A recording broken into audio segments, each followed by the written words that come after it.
Hello, welcome to episode 49 of The Home Front. I will give you guys a few minutes to jump on here. Tonight we're going to do a little real estate Q&A. So I hope you guys have some questions. I'll kind of start off with a few trends and things like that. But anything you guys want to know real estate related, please engage. Let me know that you're on. Feel free to ask questions. If I don't know the answer, I'll try and Google it for you real quick, or I will consult with one of my experts and get the answer and bring it up. What's up, Frizzell? Thank you for joining. Please let me know that you guys are on. Hit the like button, love button, share this out. I love to help you guys with real estate information, real estate questions. That's why I do this show every day. Thank you so much for the likes. Let's see, what can we start off with tonight? Be sure to share this out. Like I said, don't be selfish with the information. So, what do you guys want to know about? Please let me know. Real estate related questions. Hey, Magic Mike, what's going on? What's up, Kathy?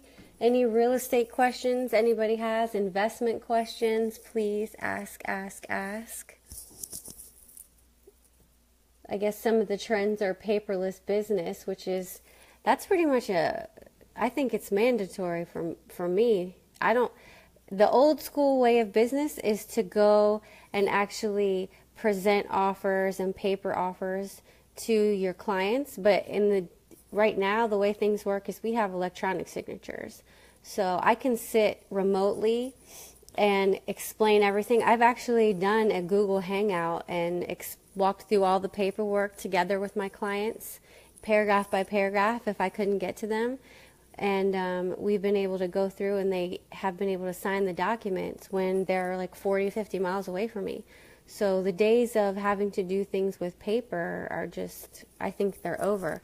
Hey, what's up, Eric? For anybody that's just jumping on, this is a little real estate Q&A, so please feel free to ask away. Like I said, if I don't have the answer, if I don't know the answer, I will get it for you and be able to answer it later. But this is your time to ask. Thank you so much for sharing out, Jeremiah. What's up, Dwayne? Sal, what's going on? Thank you so much for joining. Little real estate Q&A. I'm just talking a little bit about some of the trends. This says, what's trending in real estate? 6 hot topics that are gaining traction. Let's see, mobile real estate search. I say about 90% of buyers start their search online, which is why I always say the first thing that you can do is start searching. There's a ton of websites out there. Obviously, the most common one that everybody knows about is Zillow, but that is not the only one. And what I don't know if everyone knows is that all the search sites pretty much have the same homes on them. I mean, if you're searching the same area, they're pulling all from the same listings that I get my information from. Now, they might not have as most up-to-date information as what I'm pulling from. Like Zillow does not replicate as quickly as other sites do, and it may have for sale, but it's actually under contract. So you want to get your most current status from a realtor. But if you're just starting out and you just want to search, thank you so much for the likes and loves, guys. Really appreciate it. Then, you obviously, if you're serious about searching, you want to get with a realtor and they can pull the information for you. But you can pull all the same information. I mean, my site has a search capability and it's up to date. So if you want to pull from that site, or you could go to another site that you feel it works more or better for you. Eric says, how do I make 7 figures a year in real estate? Eric, that's a long topic to discuss, but basically what you have to do is you just have to get in it, be consistent and persistent, and work hard. You're going to have to develop a plan. You ran out of hearts. You've got to develop a plan to get in front of as many people as you can. You have to know how many people you have to talk to. They say that the average 5% of people that you deal with or know are going to do business with you. So you're going to have to go up. You're going to have to figure out your transactions. You've got to track your numbers. Know how many people, break it down to the day, how many people you need to talk to per day, how many cards you need to give out. and you need to have a plan of action. You can't just haphazardly go out and say, I'm going to make 7 figures this year. You've got to know how many transactions that's going to take you to get there. So there's a lot of planning. If you like to talk about it, I'd love to sit down and talk and help you work through a plan. But yes, exactly, a plan of action. You have to do a lot of work. It takes a long time, because they say you're not an expert until you have 10,000 hours in, and you have to be consistent. Your business will increase every year if you have a plan and you're implementing new things every year. And that's what I'm doing as well. So you've got to keep it moving and don't stop. Keep that hustle going. You said we'll be right over. Yeah. Let's see what else is trending. Any other questions? Hey buddy, hey Jackson, thanks for joining. Any other real estate questions you guys would like to know? I'd love to talk about it. You're welcome. Any investment questions? I think I'm over these trends here. 10 emerging trends in real estate. Let's see. It says a kinder, gentler real estate market. Yeah, I mean, they're talking about the big crash we had obviously some years ago. I'd say when I talk to people about buying and the requirements that you need, people can't fathom. I always tell people, be prepared, because when you get under contract, they're going to request for every single document that you think you've ever had. And they will request all of them, and they're going to ask for explanations for everything. So you have to be prepared. It probably is going to be mentally draining, and you're going to wish you weren't in this process. But I always tell people they've gone from one extreme to the other. You used to have to put, the no doc loan. That obviously does not exist anymore. Then now you need every single document that you've ever signed loan. And I said, they need everything but a blood sample pretty much. But that's the other extreme, and they're trying to protect, the loan and trying to make it where people aren't, I don't know if they're actually trying to make it where people don't foreclose, but the bottom line is they want to make sure you qualify. They want to make sure their risk is protected. So they're going to ask you for everything. Like some of the rules I tell my clients to follow is don't make large cash deposits. When you're under contract, don't move anything. Don't make any major purchases. If you're going to do anything, you need to talk to your loan officer first. Don't start going out and spending a bunch of money and then get upset when someone asks you what you're doing, because they want to see where your money is going and where it's coming from. They want to make sure you're responsible. And while you're under contract, you're under a lot of scrutiny. So that's what I always tell my clients. Jackson says, what do you know about the reverse mortgage? Honestly, not too much. But I will take that note to find out for you. And I'll do some research, maybe get someone on here that can talk about that for you. What are you trying to do? Or you just want to find out more information on it? Please let me know so I can make sure we get those questions answered for you. Let's see. What other topics? Come on, guys, give me some questions. I want to get your questions answered. Transformation to location choice. It says, in the pursuit of the triple bottom line of financial, social, and environmental success, some developers have seen the benefits of doing good for a community, as long as, of course, there's a chance of it doing well. I've seen this a lot. The walkable urban centers have been, I've seen this quite a bit. They said examples nationwide are in Cleveland, Oakland, San Diego, and Raleigh. They're now building, I would say more frequently, they're combining apartments or housing into places where they're putting stores. I see it popping up all over the place. Stores, schools, everything is within a walkable distance. You say your parents have one, and to see how to get out of it. Okay, well, I'm going to get you some information on it. I'm going to get you with, I'll go ask one of my loan officers and maybe get you with them just to ask, because they may be able to help you. Eric said, I used to be a mortgage banker. Would you be able to help Jackson with his question, Eric? He was asking about reverse mortgages. recognizing the role of small entrepreneurial development. But yeah, I mean, how many of you guys have seen these types of developments popping up where you have the housing, you know, different townhouses or apartment buildings, and then you have your grocery stores and some shopping. In our area, we have the Pentagon Cities is nice like that. They have quite a few apartment buildings surrounding the mall, and then they have a bunch of different little stores on the outside of it.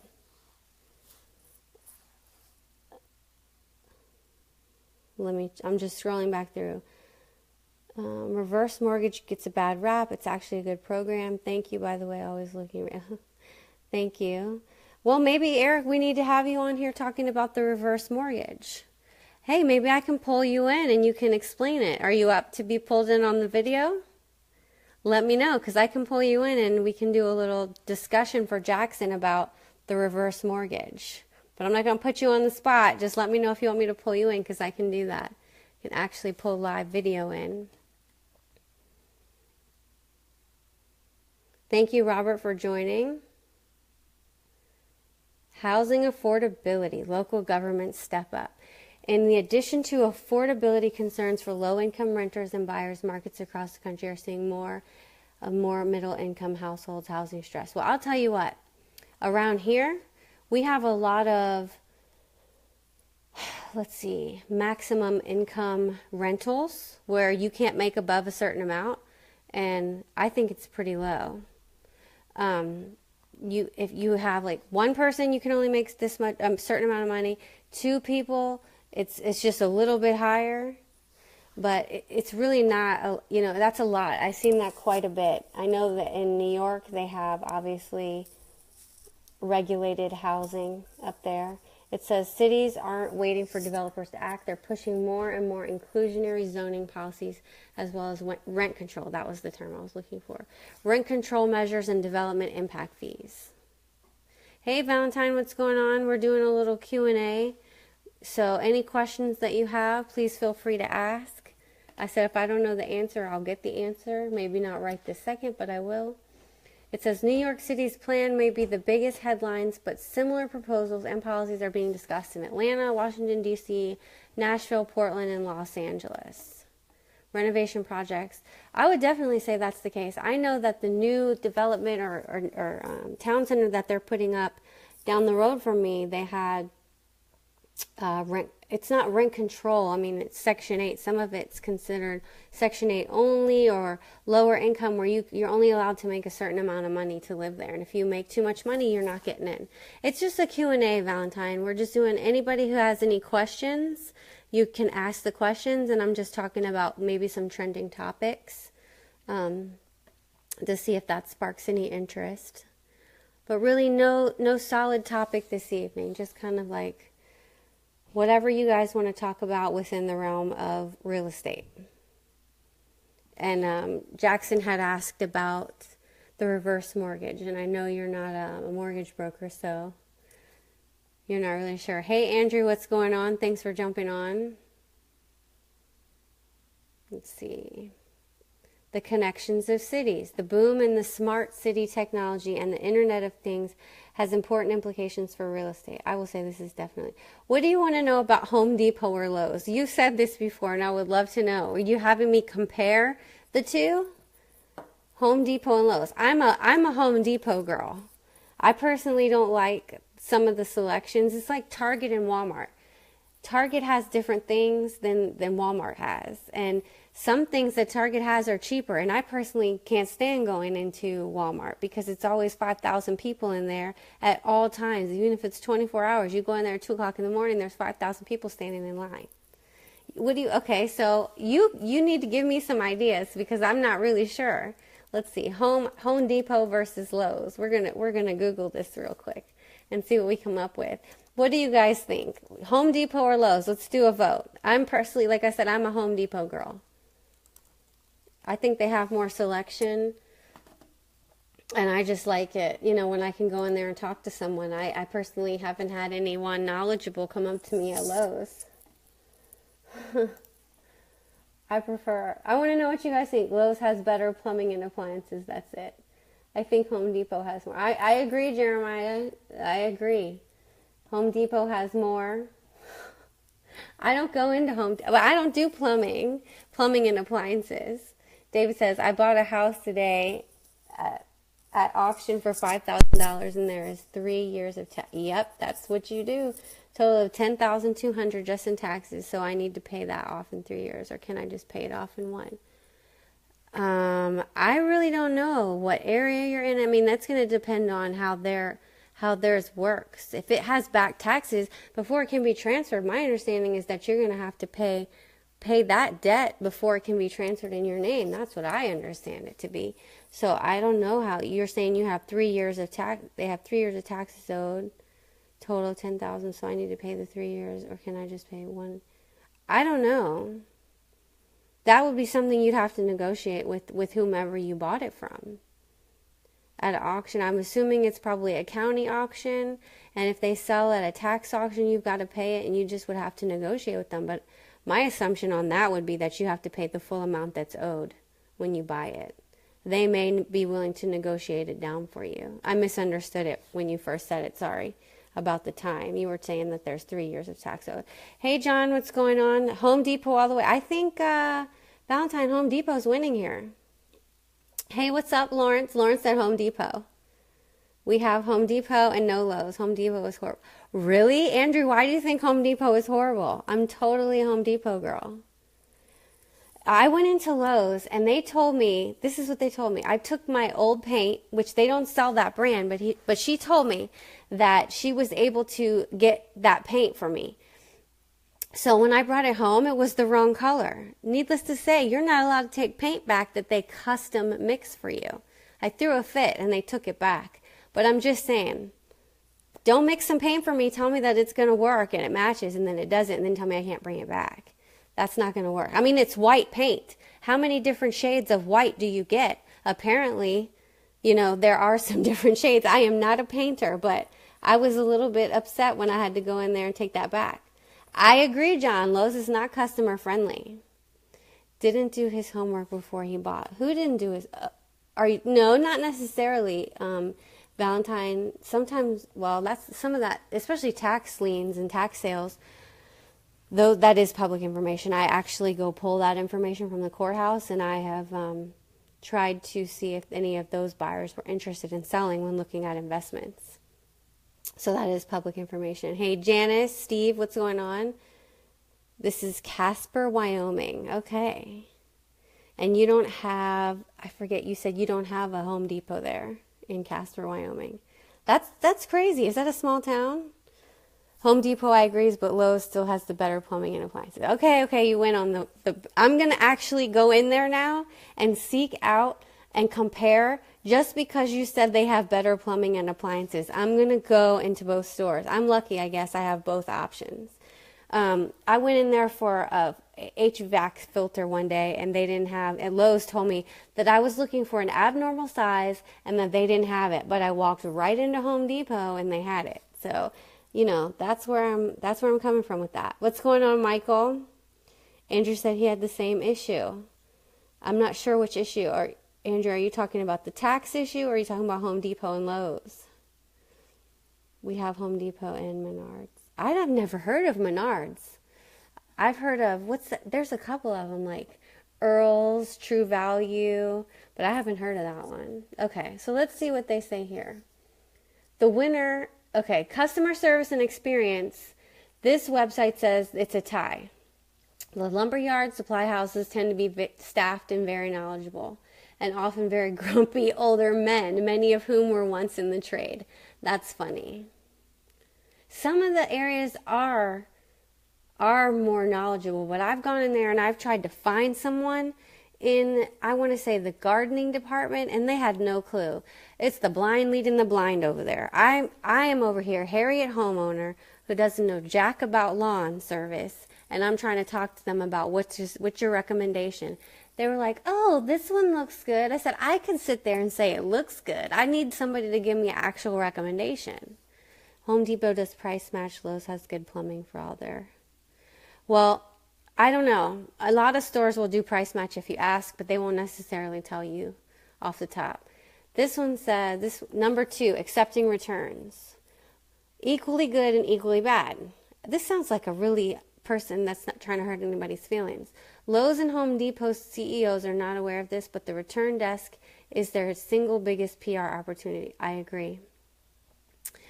First, the basics. Both Lowe's and Home Depot are relaxed about accepting returns. Return with receipt, get cash back. Yeah, that's the basics. But returns beyond this, it says it is the first counter that serious DIYers visit upon entering the store because there's always something to return. Very true. Very true. You never pay. Well, you know why you never pay full retail, Valentine, is because you probably have some sort of frequent shoppers card and you're there all the time. And you probably have a contractor license or badge that they give you discounts for. So are you trying to brag on the fact that you don't pay retail? Yeah, I would agree. I mean, I'd like to know what the return policy is when I'm purchasing something, but at the same time, you need to ask that question. It says, solving your customer service problems, Home Depot is the winner. I would totally agree with this. At some point, there has been a memo passed from the Home Depot CEO to every employee, say, fix the customer's problem, however, you have to do it. It says, I have multiple stories that illustrate Home Depot employees fixing things for me and far fewer Lowe's stories. I would agree. That's why I'm a Home Depot girl all the way. This one says, number 4, prioritizing selling products to customers over restocking shelves. Home Depot. I told you, I think the vote is Home Depot. Even this website, they're going with Home Depot. Not one of these does Lowe's win. It's either a tie or Home Depot wins. So I think we're going with that. I know Home Depot has a better paint selection for sure. But it says wider brand opportunities both equally fail. Really? You tell them you don't pay sticker price like you're shopping for a car? That's funny. What's up, Tim? Thanks for joining. Okay, so let's talk about this one. Lowe's has Cobalt and Task Force branded tools, both decent but not amazing. It also carries Utiltech lighting. Lowe's is also the store that carries Pella new construction windows. Well, I went into Lowe's for I think it was a weed eater, and there was no one to help me. Nobody recommended anything. That one that I bought ended up breaking, and then I got a better one from Home Depot. So I still don't feel like they have the customer friendly service. They don't have good customer service, and they don't have knowledgeable employees. And when I'm buying something that I have no clue what I'm buying, then I need somebody to guide me and tell me why a product is better. There are things that I don't know. I don't even know what question to ask. So I want somebody knowledgeable in those departments to help me. Anywhere, even at Walmart. I know, because you're an investor. I can't get help at Lowe's either. I just think that they need some more training in that store to really, and especially in the areas where you have the lawnmowers and all the tools that I need, like Harriet Homeowner over here needs help with, the do-it-yourselfer, trying to do everything herself. I don't know if I told you guys the story about putting the knobs on my my cabinets. I got tired of asking someone to do it, so I was like, I'll do it myself. I can handle this. There is nothing that Superwoman can't handle. I went into Home Depot. The dude there told me exactly what I needed to do. He gave me this little block of wood. He told me to put it up behind when I was drilling, so when it went through, it would just go into the block of wood. I would know when to stop. Perfect. He gave me all the tools I needed, and I got my knobs put on the cabinets. Do it yourself. That's what I say. YouTube University is my friend. But I will tell you that there are some things that I won't touch because it's more expensive to fix it when you screw it up. So I know my limits. But any other topics? I think we've beaten Home Depot and Lowe's into the ground.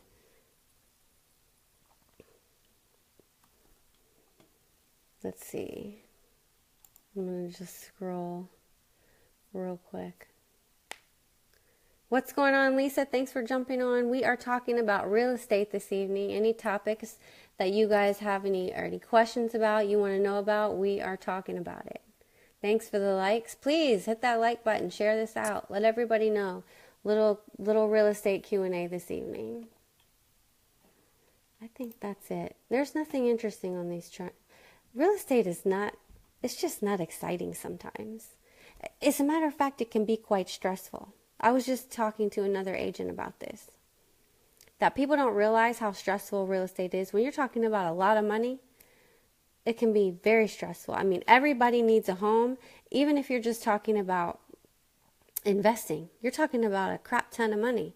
And it's a big deal. It's a big stressor because I feel like there's this one deal I'm working on that every single step in the process has been painful. Every single step. It's, everything. Every conversation I've had about it is just painful. It's a disagreement. It's a misunderstanding. It's a miscommunication. And that's just the way some deals work. But it's not fun. I've had one or two deals that have just flowed right along. Everybody was in agreement. All things just fell right into place. But, for example, when you're waiting on someone to close and you think you've got everything in place and then you hit this bump in the road and it gets pushed back a week. And then, because this is the situation I'm in right now, it got pushed back a whole week. And now we're just kind of waiting. We thought we had what we needed. And then I get word today, we don't have what we needed. And then it needs to be corrected again. And then when it finally gets corrected, then we need another 48 hours for review and final approval. It just can be a real pain. And what I don't think people realize, other people whose money it's not affecting, is that every single day you push back a closing, somebody's paying more money. It's going to be either the seller or the buyer who's paying more money. And it's not very fun because when you have someone else's money, pretty much they're depending on you to move things along, but there's nothing that you can do other than stalk people. I'm a professional stalker. I'm a firefighter. I'm a psychologist at times. And that's just the different hats that you have to wear as a real estate agent. But in the end, when you get to sit down and go to closing, you can sit there and celebrate. But it can be quite stressful at times. I mean, I think I came home Friday and I was just like, my brain was fried from the conversations that I was having. Because it was just like, this is wrong, and this is wrong, and this is wrong. And it just can be a lot of pressure on you. And I do love real estate, but it's not an easy career, that's for sure. Valentine said, I just go into an aisle and yell, oops, and people come. I bet they do. If you're just creating scenes in the stores. Echo brand, Honda mower, double blade, one pull start. I don't know what kind of lawnmower I have. Whatever lawnmower, here's a good story. The lawnmower that I bought the first year I moved into my house, I was Harriet homeowner and I was so excited to cut the grass. I had been in maybe 2 weeks and I was ecstatic. I went and got my lawnmower. It's July 4th. It's 5,000 degrees. And I cut my grass in the middle of the day. So I called my dad and asked a couple questions because it wouldn't, I started it and then it went off. And he's like, hold on, who's cutting the grass? I said, what do you mean who's cutting the grass? I'm cutting the grass. He goes, I'm on my way. So him and my brother came over to watch me cut the grass. I was like, are you freaking kidding me? He said, this is better than any movie. I'm going to watch you cut the grass when it's 5,000 degrees outside in the middle of the summer. So my brother took over. I looked like I was about to pass out. My face was red. It was hot and I could have finished it myself, but I had one stupid question and he wants to make fun of me. But the second funny story about the lawnmower is that, again, I thought I was doing something. I went and got some oil the second year because I asked him, well, how do you winterize it? He's like, winterize it? What are you talking about? So then the next season I got oil and I poured the whole thing of oil in it. It started smoking. I thought I broke the thing. I tell you what, learning through, I don't read directions. You don't need directions. You just do stuff. So it was quite funny. I've been made fun of quite a few times, but that's how I learn. I just do things. Valentine's says, come hang out with me for a day. I'm sure your life sounds crazy. I think I need to get my conceal permit to come hang out with you. ROI on finishing a basement versus not. Well, I'll tell you, Robert, and I hope you're still on here, that a finished basement is going to get you a good return. I mean, if you can get it done reasonably, it's more square footage in your house, so it's definitely something to consider. I would look at the amount that it's going to take you to finish it. Versus, I would get a couple quotes, and then and this is going to depend on your area, but I'm going to tell you that every time you have a finished basement, your house will be more appealing. So I would definitely look into that. It's going to bring you value for sure. You know, an extra bedroom or an extra bathroom for sure, and especially a full bathroom. Victor, what's going on? Using a broker or a realtor? Well, a broker essentially, I mean, a broker is the same thing as a realtor, if that's what you're talking about, because as a realtor, I have to be associated with the broker unless I have my broker's license. Our broker is responsible for all of our actions. I mean, if you're just talking about like a smaller brokerage, they're the ones who are responsible for themselves. They keep their own escrow. There's just certain rules, and you have to have put in more hours as a broker to even be able to hold a broker's license. You have to have 36, I think, consecutive months of being a realtor, putting that time in before you're allowed to switch over and take a broker's license. You also have to have more education. Yes, Andrew, I tell you, I attend YouTube University on the regular for everything. There's a lot of free information out there. What's up, Sham? Thank you for joining. We finished our basement and it really helped. Yeah, I agree. Finished basements will give you more value for your house every time. Definitely the more space, the open floor plans, having more bathrooms and bedrooms. You don't want to have, I once had a listing, it was my first listing, and it was over $1 million. But they had like 7,200 square feet. They had 7 bedrooms. They had like 8 bathrooms. And the only thing that people kept saying is, this is a lot of house. So I think the sweet spot's between 3 and 4 bedrooms. If you have too many, sometimes people can get overwhelmed. And definitely maybe 2 to 3 full bathrooms is the good thing. If you're going to have a room in the basement, you need to have a finish or a full bathroom in the basement too. And then, you know, of course you have your master bathroom and then another bathroom for guests upstairs. No basement in Texas unless you're hiding people. You always have some good ones. It's good advice there. But your floor plans are different out there, so. But I would think, now might sound stupid, and I'm going to caveat it with that, but wouldn't it be good in Texas to have basements, because y'all get a lot of tornadoes down there, don't you? You got to have a place to hide. You got to have a place to be safe, the safe zone.